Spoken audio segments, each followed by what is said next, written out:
Hello नमस्ते। Money life news and views में आपका स्वागत है। मैं हूं देवाशीष बासु। आज मैं आपके साथ कुछ पूरी तरह से अलग और जनहित के विषय के बारे में बात करने वाला हूं। दिसंबर 2021 में DS रंगा राव एक सेवानिवृत्त सरकारी अधिकारी और उनकी पत्नी ठाणे में मुंबई से सटे इलाके में स्टेट बैंक ऑफ इंडिया की एक शाखा में गए थे। वहां लॉकर रूम में वह एक जर्जर अस्थिर सीढ़ी से गिर गए और उनको फ्रैक्चर हो गया। उनके पैरों को सर्जरी की जरूरत थी। स्टेट बैंक ऑफ इंडिया के ब्रांच के लोगों ने किसी भी जिम्मेदारी को स्वीकार करने या किसी भी मुआवजे की पेशकश करने से इनकार कर दिया। बैंक अधिकारियों ने एम्बुलेंस भी नहीं बुलाई। बहुत मांग करने पर और श्री रंगा राव ने उसके लिए पैसे देने पर एम्बुलेंस बुलाई गई। अब यह स्पष्ट रूप से एक शिकायत का मामला था, इसलिए मनी लाइफ फाउंडेशन द्वारा मार्गदर्शन पर श्री रंगा राव ने शिकायत की और पूरी प्रक्रिया से गुजरे जो RBI ने निर्धारित की है। उसके अनुसार उन्होंने पहले ब्रांच में शिकायत दर्ज की और फिर बैंक में विभिन्न स्तरों पर आगे बढ़ते गए और अंत में बैंकिंग लोकपाल कार्यालय तक पहुंचे, जैसा कि वह सोच रहे थे। कोई भी बैंकिंग उपभोक्ता सोचेगा वैसा ही हुआ। शिकायत खारिज हुई। हर स्तर पर वह खारिज की गई। उनका मामला इतना प्रबल था कि मनी लाइफ फाउंडेशन ने RBI और स्टेट बैंक ऑफ इंडिया में उच्च स्तर पर लिखा और अंत में उन्होंने मुआवजों की पेशकश की गई। पूरी राशि नहीं बल्कि लगभग पूरी लागत की राशि, लेकिन उत्पीड़न और पीड़ा के लिए कोई मुआवजा नहीं। जैसा कि आप जानते होंगे कि सार्वजनिक स्थानों पर लोग जिस तरह की घटनाओं से गुजरते हैं, यह उन सबसे माइल्ड कहानियों में से एक है। हर साल लाखों लोग सार्वजनिक स्थानों पर घायल होते हैं या मर जाते हैं, और जब मैं सार्वजनिक स्थानों के बारे में कह रहा हूं तो उसमें banks, restaurant, cinema, theatre, mall, अस्पताल, होटल, हवाई अड्डे सब हैं। यह पब्लिक इंफ्रास्ट्रक्चर जैसे पुल, सड़कें और रोपवे भी हैं। अभी कुछ महीने पहले मोरबी में आई भयानक आपदा की याद ताजा होगी, जहां एक पुल के गिरने से कम 135 लोगों की मौत हो गई थी और कई लोग घायल हो गए थे। इसका सबसे भयानक उदाहरण है भोपाल गैस आपदा, जिसमें हजारों लोग मारे गए और अपाहिज हो गए। यह सभी स्थितियां एक बहुत ही विशिष्ट नाम के अंतर्गत आती है, जिसे पब्लिक लाइबिलिटी यानी सार्वजनिक दायित्व कहा जाता है। सार्वजनिक दायित्व कानून की एक शाखा है। इसे टॉर्टस लॉ यानी अपकृत्य का कानून कहा जाता है और इसकी पूरी संकल्पना यह है कि यदि आप आपके संचालन के कारण जो आप चला रहे हैं उससे किसी और को या उसकी संपत्ति को नुकसान पहुंचाते हैं, यदि आपके परिसर में किसी को वित्तीय नुकसान पहुंचाते हैं, तो आप किसी पीड़ित को वित्तीय मुआवजा प्रदान करने के लिए उत्तरदायी हैं। अब क्या यही वास्तविक जीवन में होता है? हम सब जानते हैं कि ऐसा नहीं होता है। मैंने शुरू में जो उदाहरण दिया वह बहुत ही माइल्ड उदाहरण है। भारतीय स्टेट बैंक ने तब तक काम नहीं किया जब तक उच्च अधिकारियों द्वारा SBI को मजबूर किया गया। उन्हें जरा भी ख्याल नहीं था और बैंकिंग लोकपाल ने यह कहकर उनके दावों को खारिज कर दिया था कि सेवाओं में कोई भी कमी नहीं थी। कितनी कमाल की बात है। भारत में भोपाल गैस त्रासदी, यह ट्रेजेडी इतनी भयावह थी कि इसकी यादें भुला पाना कठिन था।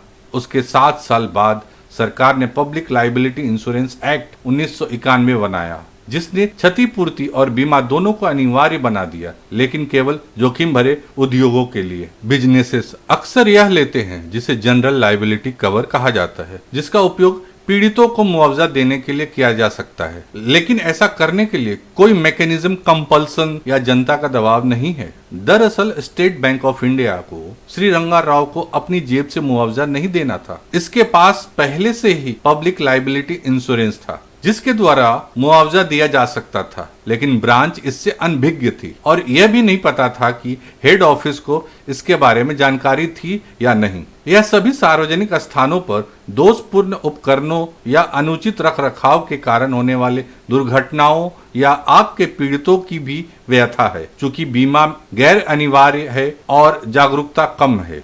मैं जनरल पब्लिक लाइबिलिटी के बारे में बात कर रहा हूँ। यह अनिवार्य नहीं है और जागरूकता कम है, इसलिए लाइबिलिटी इंश्योरेंस मॉल या सिनेमा घर के आग जैसी सार्वजनिक त्रासदियों से निपटने में व्यवहारिक रूप से बेकार है। हमारे पास केवल अनुग्रह राशियों का भुगतान और सरकार द्वारा दिया गया भुगतान है। क्या कदम उठाने की जरूरत है?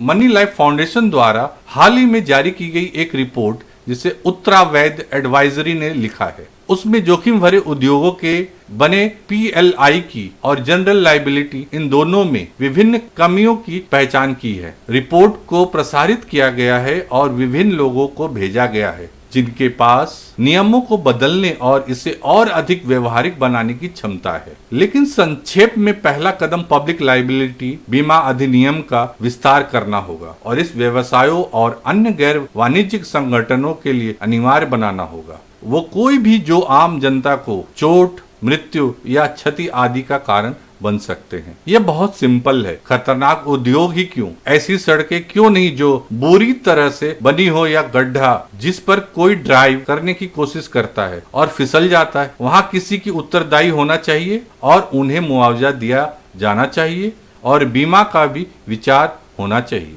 रिपोर्ट में एक अलग न्यायाधिकरण स्थापित करने का सुझाव दिया गया है। अब हम पहले से ही जानते हैं कि इस तरह की व्यवस्थाएं ऐसे मोटर इंश्योरेंस क्लेम ट्रिब्यूनल्स हैं कैसे काम करते हैं। इस तरह हमारे पास एक व्यापक पब्लिक लाइबिलिटी इंश्योरेंस ट्रिब्यूनल होनी चाहिए ताकि इन मामलों को अलग से फास्ट ट्रैक पर संभाला जा सके। यह रिपोर्ट मनी लाइफ फाउंडेशन की वेबसाइट पर है, आप इसे वहां पढ़ सकते हैं। यह एक बहुत विस्तृत रिपोर्ट है। पब्लिक लाइबिलिटी प्रबंध के लिए एक और दृष्टिकोण है और यह बहुत अधिक कठिन दृष्टिकोण है, लेकिन किसी कारण से विवेक देवराय की अध्यक्षता वाली आर्थिक सलाहकार परिषद इस दिशा में सोच रही है। उन्होंने fair compensation and accountability why India needs punitive damage and stronger torts law शीर्षक से एक पेपर जारी किया है। यह रिपोर्ट 2014 में सिक्किम में 11 वर्ष लड़की के साथ हुई ट्रेजेडी का वर्णन करती है जो नेशनल हाइड्रो इलेक्ट्रॉनिक कॉर्पोरेशन द्वारा नदी में अचानक पानी छोड़े जाने से डूब गई। सिक्किम की अदालत ने 5 लाख के मुआवजे का आदेश दिया। 6 साल बाद फिर वही हुआ। इस बार 2 लोगों की जान चली गई। इस बार कोर्ट ने प्रत्येक पीड़ित को 35-35 लाख रुपए देने का आदेश दिया। कोर्ट ने कहा क्योंकि पिछली बार जब ऐसा हुआ था तब हमने आपको गाइडलाइन जारी करने के लिए कहा था। आपसे कहा था कि इस बात का ध्यान रखें कि आप पानी छोड़ने से पहले चेतावनी जारी करें। आपकी लापरवाही की वजह से लोग फिर से डूब गए, तो इस बार मुआवजा 35 लाख दिया जाना यह एडहॉक प्रकार की चीज है।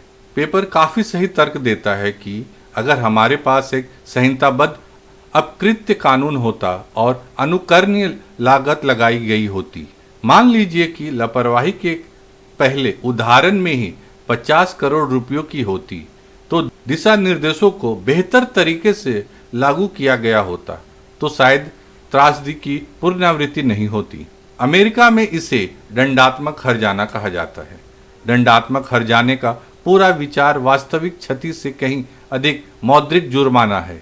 विचार यह है कि चोट या उल्लंघन के नए रूप में हर बार नए कानून को बनाने की आवश्यकता को समाप्त करना है। पेपर कहता है कि यह पीड़ितों को पर्याप्त राहत देने से इनकार करने की पुनरावृत्ति को भी रोकेगा, जैसा कि भोपाल गैस त्रासदी में हुआ था। क्या अब यह भारत में व्यवहारिक है? सुनने में उत्तम है। दंडात्मक हर्जाना होना चाहिए। केवल 5 लाख ही क्यों? 35 लाख ही क्यों? जान चली गई है, 5 करोड़ क्यों नहीं? आदि। समस्या यह है कि इसके लिए न्यायपालिका और कानूनी पेशेवरों पूरे कानूनी परिस्थिति के तंत्र को दोनों को बड़े पैमाने पर संवेदनशील बनाने की आवश्यकता है, क्योंकि न्यायाधीश और एडवोकेट्स को किसी भी नुकसान कोई मुआवजा की अवधारणा को स्वीकार करना बेहद मुश्किल लगता है। दंडात्मक नुकसान के बारे में भूल ही जाओ। लापरवाही के स्पष्ट मामले में अच्छी तरह से स्थापित या साबित, चाहे सिविल या आपराधिक या उपभोक्ता अदालतों में, पर्याप्त मुआवजे की पेशकश करने के लिए न्यायाधीश तैयार नहीं दिखते। दंडात्मक हर्जाने के बारे में तो भूल ही जाओ। इसके अलावा दंडात्मक हर्जाने के विचार में एक और पक्ष महत्वपूर्ण है, कानूनी परिस्थिति के तंत्र का एक और हिस्सा जो अमेरिका में है।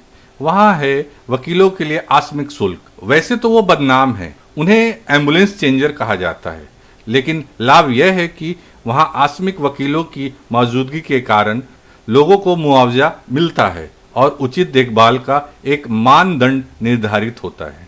आकस्मिक वकीलों की मौजूदगी के कारण बहुत मजबूत संदेश जाता है।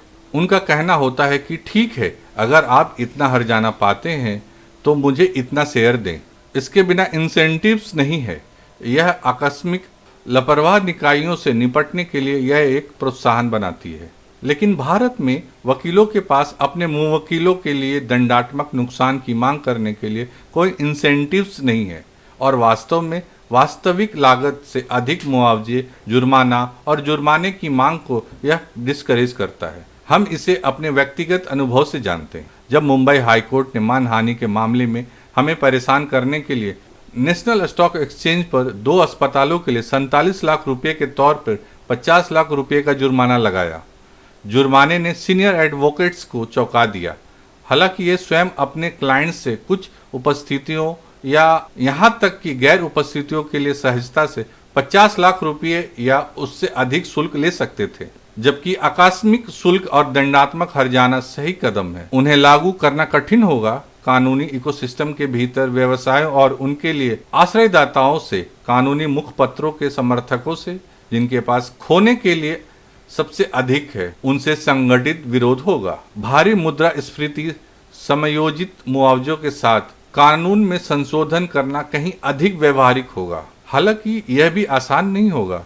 सरकार स्वयं उनका पुरजोर विरोध करेगी, विशेष रूप से राज्य सरकारें और स्थानीय प्राधिकरण जैसे नगर पालिकाएं, जो गड्ढे से, खराब सड़कों या पुल के ढहने के संकेत न लगाने जैसे कारणों से होने वाली कई त्रासदियों के लिए जिम्मेदार है। स्टेट पब्लिक लायबिलिटी इंश्योरेंस और दंडात्मक हर्जाने को लाने के लिए जबरदस्त राजनीतिक इच्छा शक्ति की आवश्यकता होगी, लेकिन हाँ, हम इसके लायक हैं और यह कई दशक पहले हो जाना चाहिए था। वीडियो देखने के लिए धन्यवाद।